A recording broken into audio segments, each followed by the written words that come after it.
میرے پاس دو نوجوان لونڈے, ان کو میں نے کوئی کاروبار بتایا, ہر مہینے آپ 6 لاکھ روپے کما سکتے ہیں, آپ بھی اسی طریقے سے کما سکتے ہیں. اپنا تجربہ شیئر کیا کہ میں نے بڑے بڑے غریبوں کو کروڑپتی ہوتے ہوئے اس کاروبار میں دیکھا ہے.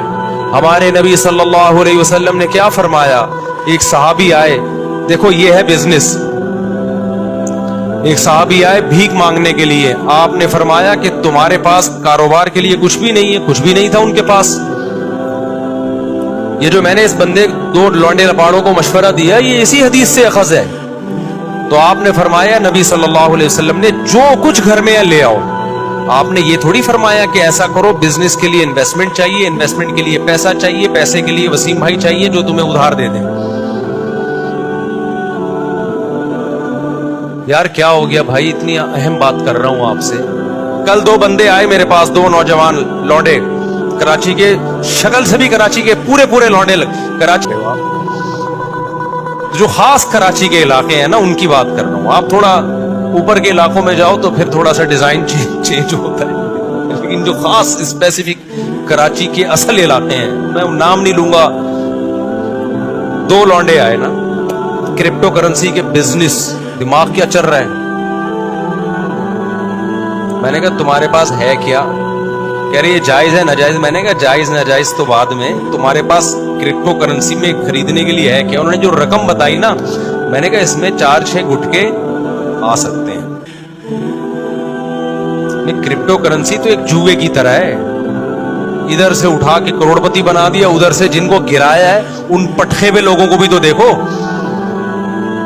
جن کو روڈ پہ لے آئی ہے. کہہ رہے پھر ہم کیا کریں؟ مجھے پتا تھا یہ کراچی میں پڑھائی کے علاوہ سب کچھ کر سکتے ہیں. یہ پڑھائی, کیونکہ بہت ہائی لیول کے اسکولوں میں جانے کے لیے ان کے پاس فیسیں نہیں ہیں. گورنمنٹ کے اسکولوں میں ہم مشورہ دیں گے تو ہمیں پتا ہے حشر کیا ہو جائے گا. ابھی صرف گٹکے پہ ہیں, وہاں کس پہ آ جائیں گے؟ سٹے پہ آ جائیں گے. اب ان کے پاس پڑھائی کا آپشن بولو نہیں ہے. کرپٹو کرنسی اور ٹوپٹ نامہ, میں نے کہا بھائی مرے گا تو, ابھی تم لوگ ینگ لڑکے ہو, بالکل تمہیں برباد, تمہارا پیسہ برباد ہو جائے گا سارا. کہنے پھر کیا کریں؟ میں نے کہا بھائی اب تم یہ کرو. ان کو میں نے کوئی کاروبار بتایا, آپ کو نہیں بتاؤں گا میں, کیونکہ میں کوئی موٹیویشنل اسپیکر نہیں ہوں کہ لوگوں کو یہ بتاؤں کہ ہر مہینے آپ 6 لاکھ روپے کما سکتے ہیں. دیکھا نا آپ نے, یوٹیوب پہ آ رہا ہوتا ہے ہر مہینے آپ 6 لاکھ. اصل میں اس طریقے سے وہ ہر مہینے 6 لاکھ روپے کما رہے ہیں. آپ بھی اسی طریقے سے کما سکتے ہیں کہ لوگوں کو بتائیے, ایک یوٹیوب پہ اچھا سا عنوان لگائیے, آپ ہر مہینے 1 کروڑ روپے کمائیے, تو آپ کی جو چینل ہے اس کے اتنے ویورز آئیں گے. مونیٹائز کیا ہوا ہے آپ نے یوٹیوب کا چینل, اتنے ویورز آئیں گے. یوٹیوب جو ہے ویورشپ پہ آپ کو پیسے دیتا ہے, تو وہ کمائے نہ کمائے آپ بولو کما لیں. تو میں نے ان سے کہا یہ جو ہر مہینے 1 لاکھ کمانا, 1.5 لاکھ کمانا, یہ کھوپڑی شریف سے نکال دو. یہی سارے فسادات کی جڑ ہے. اس سے انسان جاتا ہے ڈپریشن اور ٹینشن میں. کام کی بات ہے, سن لیں آپ لوگ بھی. میں نے کہا جتنے پیسے آپ کے پاس ہیں نا, جن میں تھوڑے سے گٹکے آتے ہیں, اس کو گٹکے میں ضائع نہ کرنا. تو ان کو ایک میں نے چھوٹا سا مشورہ دیا, آپ عمل نہ کریں. دیکھو ہر مشورہ ہر ایک کے لیے نہیں ہوتا, ایسا نہ ہو برباد کر دو پیسہ اپنا. میں نے کہا یار تم کچھ بھی, تم تو اس سے پراپرٹی بھی نہیں لے سکتے, اور آج کل تو ویسی بھی کراچی میں پراپرٹیاں بہت گری ہوئی ہیں. میں نے کہا تم سیدھا نا ماہرین اتوار بازار جاؤ جہاں پرندے بکھرے ہوتے ہیں, اور میں نے کہا یہ دماغ میں نہ رکھنا میں نے ہر مہینے 1 لاکھ کمانا ہے, میں نے ہر مہینے 2 لاکھ کمانا ہے, میں نے ہر مہینے 4 لاکھ. اس سے سوائے ڈپریشن کے کچھ بھی حاصل نہیں ہوگا. آپ یہ بولو میں نے اتنا کمانا ہے جس سے میری بنیادی ضرورت پوری ہو جائے. پھر اللہ رزق کے دروازے کھولے گا تو ایسا کھولے گا کیا بہت کچھ دے گا آپ. اور ابھی سے کھوپڑی بنا لی نا یہ میرا ہدف ہے, تو بھائی یہ اللہ یبسط الرزق لمن یشاء ویقدر, جس کے لیے چاہتا ہوں رزق کے دروازے کھولتا ہوں, جس کے لیے چاہتا ہوں رزق کے دروازے بند کر دیتا ہوں. یہ تمہاری سوچ پہ نہیں ملے گا کہ میں ہر مہینے 6 لاکھ چاہتا ہوں تو 6 لاکھ مل جائیں, ایسا نہیں ہونے. ڈپریشن ملے گی اور کچھ نہیں ملے گا. میں نے کہا آپ کے پاس جو اسباب اور وسائل ہیں آپ اس میں اسٹرگل کرو. تو میں نے کہا میں آپ کو بتاتا ہوں, ایک مشورہ دیتا ہوں, اور پہلے آپ کو بتا دوں آپ نے اس مشورے پہ عمل نہیں کرنا, ورنہ کوئی مرے گا تو مجھے پکڑے گا.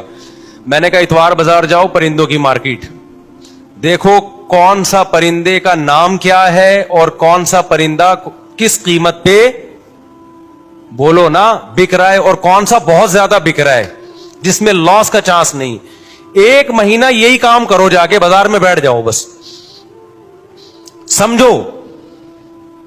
اس کے بعد میں نے کہا آپ کو مارکیٹ میں نا ایک مہینے میں اندازہ ہو جائے گا کہ یہ پیرٹس یا یہ برڈ ایسا برڈ ہے کہ اس کو خریدنے میں انویسٹمنٹ کم ہے اور پروفٹ تھوڑا ہے لیکن یقینی ہے. میں نے کہا وہ لا کے گھر میں ڈال دو, انڈے بچے پیدا ہوں گے, اس کو لے جا کے مارکیٹ میں بولو نا بیچ دو. سمجھتا ہے؟ تو میں نے کہا اب اپنا تجربہ شیئر کیا کہ میں نے بڑے بڑے غریبوں کو کروڑپتی ہوتے ہوئے اس کاروبار میں دیکھا ہے. بڑے بڑے غریبوں کو دیکھا ہے کہ جنہوں نے محنت سے یہ کام کیا نا, بہت پیسہ کما لیا انہوں نے, لیکن اس میں لاس بھی بہت ہے. تو وہ پرندہ نہ خریدو جس میں لاس کا چانس ہو. سمجھتا ہے کہ نہیں سمجھتا؟ یہ جو پرندے آتے ہیں نا, یہ کیا نام ہے, چکس جو آتی ہیں, بلیک چک اور وائٹ چک آیا کرتی تھی ایک, یاد ہوگا اس کی قیمتیں آسمانوں پہ پہنچی ہوئی تھی. میں نے نہیں خریدی تھی اس دور میں بھی, میں نے اپنے گھر میں پرندے لے کے ڈالے ہوئے تھے, برڈز, بزنس کی نیت سے. وہ سستے والے پرندے ڈالے ہوئے تھے, بہت زیادہ پیدا ہوتے تھے. تو اس وقت میں آزاد گھوم سکتا تھا, میں خود جا کے یہ کام کرتا تھا, اتوار بازار جا کے کسی کو بھی پہنا کے آ گیا. تو میرے پان گٹکے کا خرچہ نکل آتا تھا اس سے. میں وہ پان کھاتا نہیں نا, گٹکا کھاتا ہوں. پان گٹکے کا مطلب میرے جتنے دائیں بائیں, اس وقت میری 3 تھیں معذرت کے ساتھ, تو میرے پان گٹکے کا خرچہ اس سے بولو نا نکل آتا تھا. ہمارے دوست نے کیا, مفتی صاحب یہ کیا کر رہے ہو یار, یہ آپ سستے والے چکس لیے بھی, آپ نے بلیک چک اور وائٹ چک لو. اس سے یہ ہوگا کہ ایک جوڑا 5-6 ہزار کا بکے گا, اور جب 100 بیچیں گے تو 5,000 کو 100 سے آپ ضرب دیں تو دیکھو فلاں نے گاڑی خرید لی, فلاں نے. میں نے کہا بھائی یہ مصنوعی چیز ہے. تو انہوں نے کیا کیا, کئی لاکھ روپے کا سیٹ اپ ڈالا, بلیک چک اور وائٹ چک کے انڈے بچے دے دنا دن ایک دم گئے, اتنا پیسہ آنا شروع ہوا. اس کے بعد بلیک چک اور وائٹ چک کی قیمتیں دھڑام سے جب نیچے آئی ہیں تو وہ بھی دھڑام سے کنویں میں چلے گئے, نیچے بھی نہیں. سمجھ میں آ رہا ہے کہ نہیں آ رہا ہے؟ بات نہیں آ رہی میرا خیال ہے. تو یہ جو جب آپ دماغ بنا لیتے ہو نا کہ ہر مہینے منتھلی اتنا, اور پھر کچھ موٹیویشنل اسپیکر جو بے وقوف ترین ہیں وہ آپ کو الو بھی بنا رہے ہوتے ہیں, تو وہ آپ الو بن جاتے ہو. تو اللہ, رزق اللہ کے ہاتھ میں بھائی. آپ حدیث میں آتا ہے, نبی صلی اللہ علیہ وسلم نے فرمایا, نبی صلی اللہ علیہ وسلم کو جب 2 چیزوں میں سے اختیار دیا جاتا تھا نا, آپشن ہوتا تھا آپ کے پاس, ہمیشہ وہ آپشن اختیار کرتے جس میں نفع بے شک کم ہو لیکن نقصان کا اندیشہ نہ ہو, رسک نہ ہو اس میں. ہمارا نوجوان رسک لے کے پیسے نوٹ چھاپنے کی کوشش کرتا ہے. سمجھتے ہو کہ نہیں سمجھتے ہو؟ تو میں نے دیکھا جو زیادہ کاروبار کی باتیں کرتے ہیں نا, وہ کاروبار کرتے نہیں ہیں, اور جو کرتے ہیں وہ باتیں نہیں کرتے, وہ مارکیٹ میں جا کے بیٹھ جاتے ہیں. میں نے ایسے ایسے لوگوں کو دیکھا ہے, تھوڑے تھوڑے پیسوں پہ انہوں نے بزنس کیا اور اللہ نے کروڑپتی بنا دیا. اچھا, وہ 2 لونڈے آئے تھے کراچی کے, وہ یہ بھی پوچھ رہے تھے, مجھ سے صاحب ہم بڑی انویسٹمنٹ کے لیے ادھار لینا چاہتے ہیں کسی سے, تو ہم چاہتے ہیں کہ ادھار. میں نے کہا یہ حماقت کبھی نہ کرنا, جتنے پیسے تمہاری جیب میں ہے اس سے شروع کرو, ادھار کبھی بھی بولو مت لو,